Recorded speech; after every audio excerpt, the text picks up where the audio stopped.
Dai na nakadulag pa ang saro sa pigkukonsiderar na tulak ning droga sa banwaan kan daraga. Nakabali sa listang kang Regional Recalibrated Priority Database on Illegal Drugs kan PNP.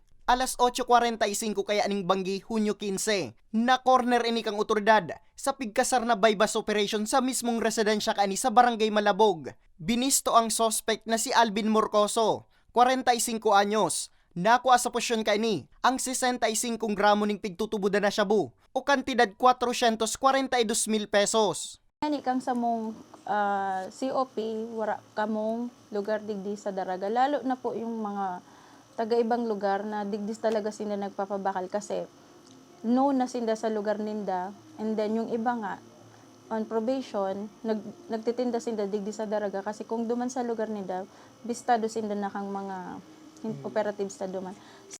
Sa impormasyon, haloy ng pigsusubaybayan kang otoridad ang sospek huli sa padagos na pagpapalakop ning droga. Sa ngunyan, pigkukonsiderar na ini na pinakadakulang kantidad ning ilegal na droga na na-recover ngunya na taon sa nasabing banwaan.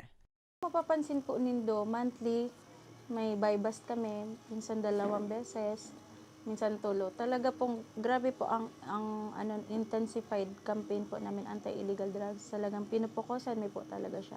Kung nagbabala ka mo digdi sa daraga magbenta or magibo ning same na mga kagigibuhan, magbenta, maggamit, wala po kamong puwang sa daraga.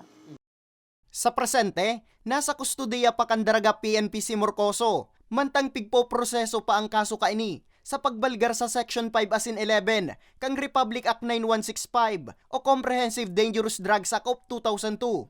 Mientras tanto, nangenot sa nasabing operasyon ang daraga PNP, Police Intervention Unit Albay PPO, Regional Police Drug Enforcement Unit 5, Albay 1st Provincial Mobile Force Company, Asin PDEA Bicol. Para sa mga baretang tatak Bicol, Nomer Corporal